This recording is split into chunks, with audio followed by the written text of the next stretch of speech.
Digital చెల్లింపులను మరింత సులభతరం చేసేందుకు ఫోన్‌పే నేచురల్ లాంగ్వేజ్ సెర్చ్ అనే ఫీచర్‌ను తాజాగా తీసుకొచ్చింది. ఇది ఎలా పనిచేస్తుందంటే, దీనివల్ల మనకు కలిగే లాభములేంటో ఈ స్టోరీలో మనం పూర్తిగా తెలుసుకుందాం. సాధారణంగా మనం ఎవరికైనా డబ్బులు పంపాలన్నా లేదా రీచార్జ్ చేసుకోవాలన్నా ఫోన్‌పే యాప్‌లో వెతుకుతుంటాం. కానీ ఈ కొత్త ఫీచర్ ద్వారా మనం నేరుగా ఆర్డర్‌లు ఇవ్వచ్చు. అది ఎలాగో తెలుసా? ఉదాహరణకు మనం హేమంత్ అనే ఒక వ్యక్తికి రూ. 20 పంపించు అని వాయిస్ కమాండ్ చేస్తే చాలు. వెంటనే పేమెంట్ స్క్రీన్ ఓపెన్ అవుతుంది. అలాగే షార్ట్ ట్యాగ్ రీచార్జ్ చెయ్యి అని చెబితే చాలు. ఆ ఇంటర్ఫేస్ స్క్రీన్ ఓపెన్ అవుతుంది.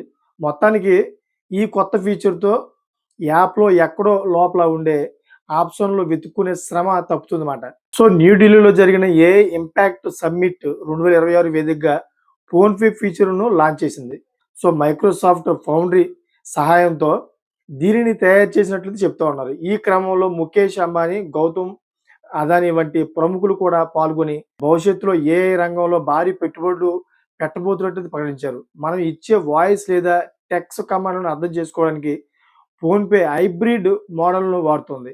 అంటే సమాచారం కొంత డివైస్‌లో అదేవిధంగా మరికొంత క్లౌడ్‌లో ప్రాసెస్ అవుతుందన్నమాట. దీంతో మన వ్యక్తిగత వివరాలు, లావాదేవీల డేటాకు ఏదైనా హాని జరుగుతుందనే అనుమానం రాకమానదన్నమాట. సో, దీనిపై కంపెనీ స్పందిస్తూ మన డేటా, వ్యక్తిగత వివరాలు చాలా సురక్షితంగా ఉంటాయని స్పష్టం చేసింది. ఇప్పటికే ఈ ఫీచర్ దేశవ్యాప్తంగా దశల వారీగా అందుబాటులోకి వస్తుందని ఈ సందర్భంగా అయితే వాళ్ళు చెప్పడం జరిగింది. సో, మీకేం అనిపిస్తుంది? ఈ ఫీచర్ రావడంతోటి మనకి ఏ విధంగా ఉపయోగపడుతుందో మీరు తెలియజేయండి. కామెంట్ చేయండి. అదేవిధంగా నచ్చితే గనుక లైక్ చేసి 10 మందికి షేర్ చేస్తారని కోరుకుంటున్నాను. Thanks for watching friends.